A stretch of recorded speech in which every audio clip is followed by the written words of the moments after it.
Exam days का मतलब होता है हमें 8 से 10 घंटे या 10 से 12 घंटे तक स्टडी करनी है। एग्ज़ाम डेज़ में हम सुबह से लेकर के लेट नाइट तक स्टडी करते रहते हैं, पढ़ते जा रहे हैं, पढ़ते जा रहे हैं, पढ़ते जा रहे हैं।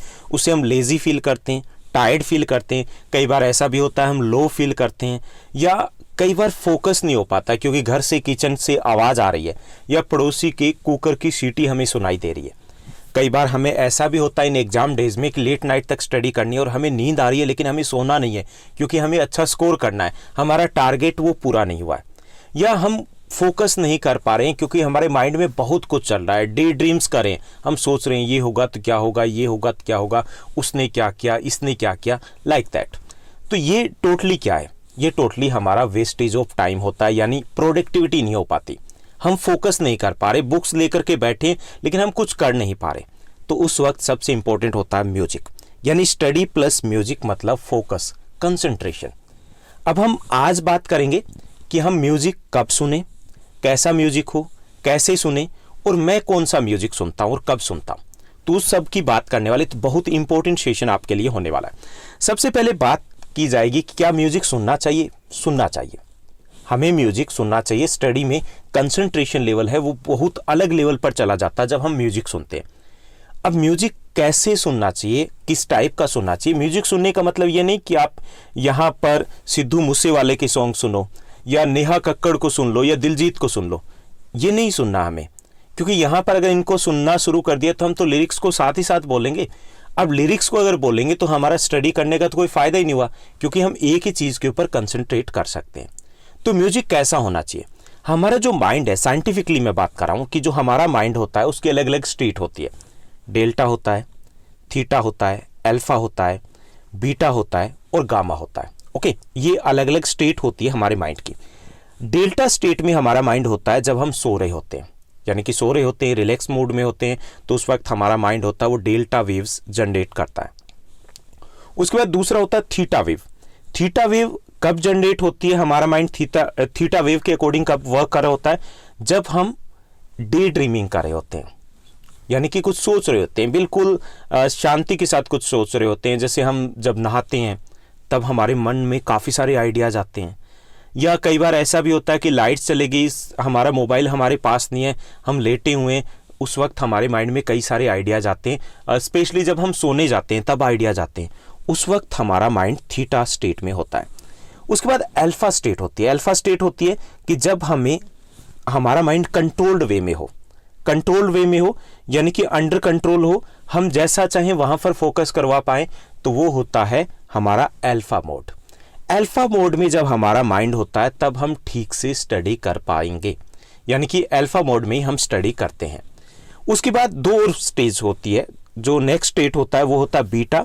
बीटा में ये होता है कि हम जब इंटेलेक्चुअल एक्टिविटीज़ करते हैं तब बीटा मोड में हमारा माइंड होता है। और गामा होती है जब बहुत ज़्यादा एक्टिव होता है, जो फास्टेस्ट वेव हमारा माइंड जनरेट करता है वो गामा में जनरेट करता है। तो हमारा जो माइंड होता है वो अल्फा में, यानी कि जब हम स्टडी करते हैं कौन से मोड में होता है, अल्फा।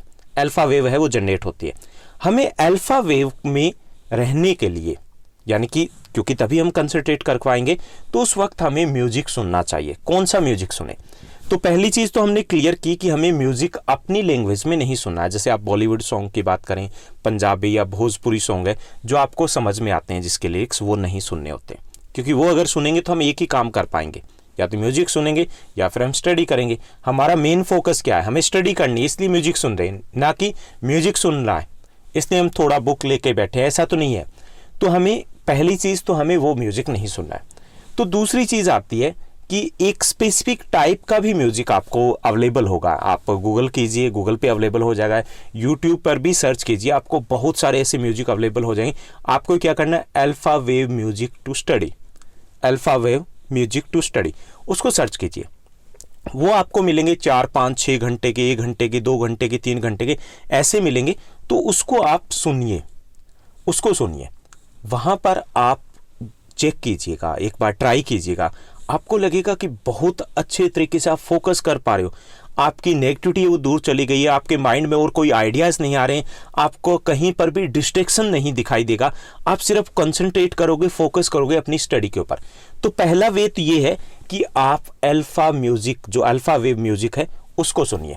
क्योंकि इससे हमें कंसंट्रेशन में मदद मिलती है, म्यूजिक भी चल रहा है और हम स्टडी भी कर पा रहे हैं। तो यहाँ पर बात आती है कि कितने घंटे तक आप मैक्सिमम, अगर कहीं से यूट्यूब पे जा रहे हो या फिर आप गूगल पे जा रहे हो, तो वहाँ से ये 50 मिनट से ज़्यादा का नहीं होना चाहिए, क्योंकि लाइक दैट पे एक अलार्म की तरह होगा, ताकि आपको 50 मिनट्स के बाद ये आइडिया लगे कि आपको थोड़ा सा ब्रेक लेना है।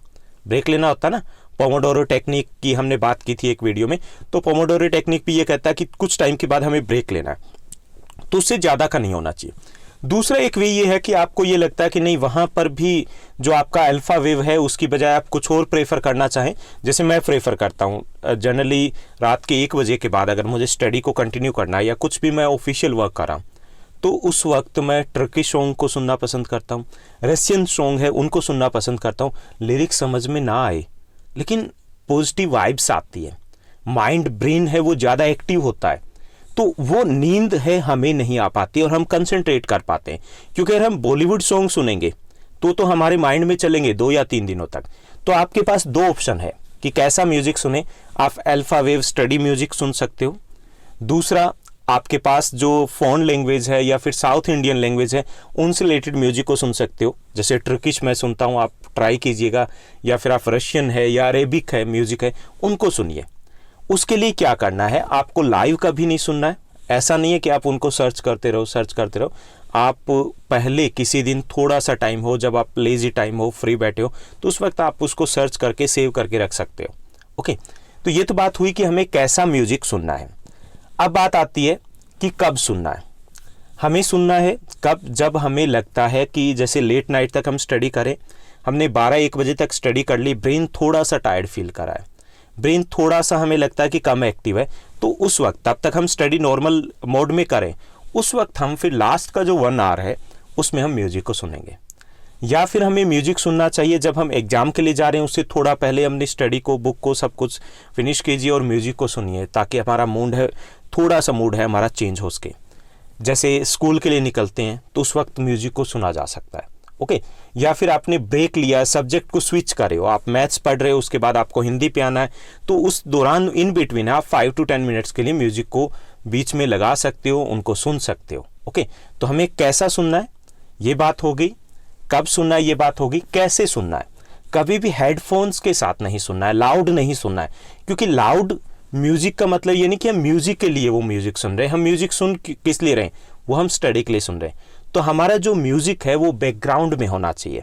आप लैपटॉप पे चलाइए, लाउड स्पीकर पे चलाइए, नो डाउट आप चला सकते हो, मोबाइल आप यूज़ कर रहे हो तो उसके ऊपर चलाइए, बैकग्राउंड में चलाइए, आप हेडफोन्स या ईयरफोन्स का यूज़ नहीं करोगे।